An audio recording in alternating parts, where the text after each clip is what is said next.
You're watching a 14-year-old girl being dragged out of the emperor's room. She's not walking. Two servants are pulling her by the arms. Her feet drag across the marble floor. Her eyes are open, but there's no one inside anymore. 3 days ago, that girl was laughing in the room next to yours. This morning they called her. Now she's something else, like someone pulled her soul out. A servant sees you watching. She grabs your arm, pulls you back into your room. Don't look, never look. And when they come for you, don't fight. Rome. Year 39. AD. You're 14 years old. You've been locked in a place called the Garden of Venus for 6 days. And you just learned what happens to girls when they get summoned. Your dad said this was a privilege. Your mum cried when you got on the carriage. The neighbours watched with envy as you rode up the hill toward the palace. No one told you the truth. No one told you that the most powerful man in the world has a system, like a factory, that writes down girls' names on tablets, their ages, what they look like, and calls them one by one to his room. And when they come out, they're not the same anymore. This is the story of what Caligula did to the girls in his palace. And the scariest part isn't what he did. It's that no one stopped him. Not the senators, not the guards, not even the parents who handed their daughters over at the door. Everyone knew, and everyone stayed quiet. If this story grips you, drop a like and subscribe. It takes a second and helps us pull more voices out of the silence.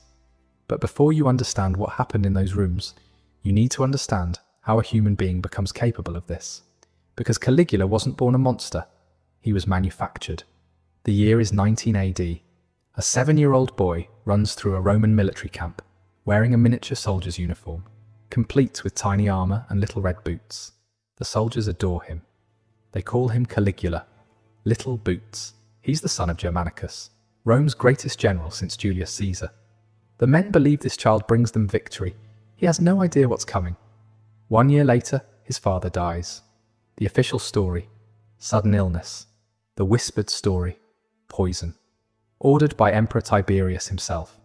Caligula is 8 years old when the machine starts destroying his family.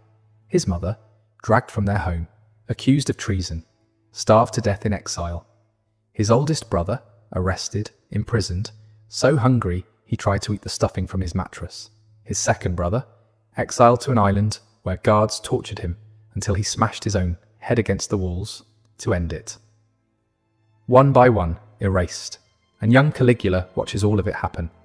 By 31 AD, he's the last one left, 19 years old, the sole survivor. Then comes the summons. Emperor Tiberius wants to see him.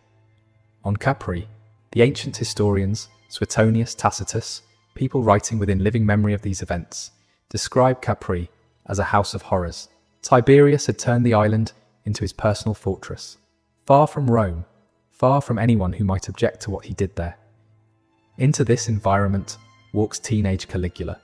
He knows Tiberius murdered his family, everyone knows, but he can't show it. One wrong look, one flash of anger, and he's dead. Suetonius writes something chilling. There never was a better servant or a worse master. For 6 years, Caligula watches, studies, learns exactly how to break human beings from the greatest monster in Roman history. Then in 37 AD, Tiberius dies. Some say natural causes, others say Caligula smothered him with a pillow. Either way, the hostage is now emperor. Rome celebrates. They think they're getting the son of beloved Germanicus. They have no idea what they just unleashed. For 7 months, everything seems perfect. Caligula releases prisoners, hosts spectacular games, distributes money to the people. Then he gets sick. A severe fever that lasts weeks. The person who wakes up is not the same person who went to sleep. What happened during those fevered days we'll never know. But when Caligula recovered, something inside him had shattered, and Rome was about to learn what he'd been hiding. Imperial officials begin travelling through Rome and the surrounding territories. They visit houses of wealthy families and poor families alike. They're not looking for soldiers. They're not recruiting talent. They're looking for 3 things: age, beauty, purity. Girls between 12 and 16 years old, faces that please the emperor, and virgins verified by family reputation, and sometimes examined. Suetonius, writing decades later, describes this process in fragments. He mentions young women of noble families brought to the palace. He notes that Caligula inspected them personally, as a slave dealer examines merchandise before purchase. Even Suetonius, a man who documented orgies, murders, and incest without flinching, seems uncomfortable describing what came next. Records were kept. Wax tablets documented each girl's name, age, physical appearance, family connections. This wasn't impulsive cruelty. This was inventory management. Human beings reduced to entries in an accounting ledger. The system was terrifyingly efficient. Officials travelled in pairs carrying imperial seals that opened any door. They had quotas to meet, reports to file. They measured their success in numbers. How many candidates identified, how many families visited, how many girls delivered. This wasn't chaos, this was bureaucracy, and that's what makes it truly horrifying. Not one madman acting on impulse, but dozens of functionaries processing human beings with the same detachment they'd used to count grain shipments. The families didn't resist. In a society where honour was everything, being selected by the emperor was presented as the highest privilege. Parents competed for the opportunity, dressed their daughters in white, braided their hair with flowers. Some mothers wept. Mothers, when the carriage departed. But they wept quietly, because crying loudly would mean they weren't happy, and not being happy would mean serving the emperor was something bad. So they swallowed their tears, swallowed their doubts, and let their daughters go. They called it the Garden of Venus. The name sounds beautiful, romantic, like a place filled with flowers and fountains where young women learned poetry and music. It was a prison. But here's what made it worse than any dungeon. A dungeon looks like a dungeon. Chains, cold stone. You know where you stand. This place looked like paradise. Silk curtains everywhere. Beds softer than anything these girls had ever touched. Perfume thick enough to taste. Food most Romans never knew existed. Servants who smiled and fulfilled every request. Everything beautiful, everything wrong. Modern psychologists have a term for what this does to the human mind. Cognitive dissonance.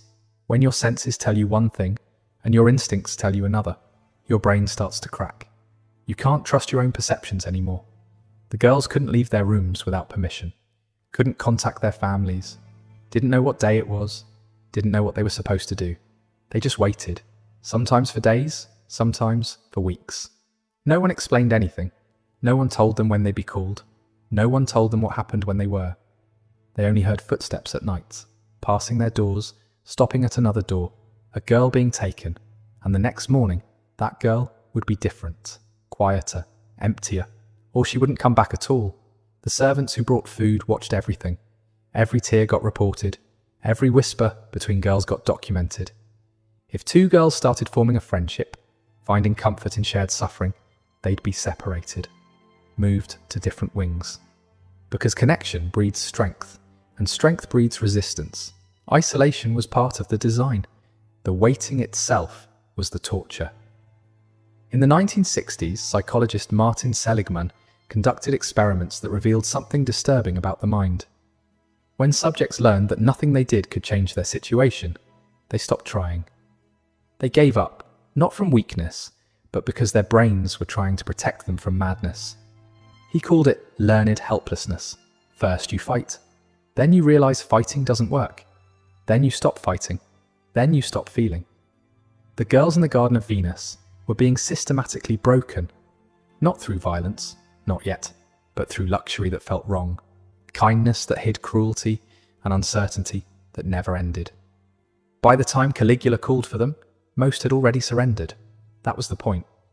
We're about to reveal how Caligula used these girls to control all of Rome. If you've made it this far, you understand why this story matters.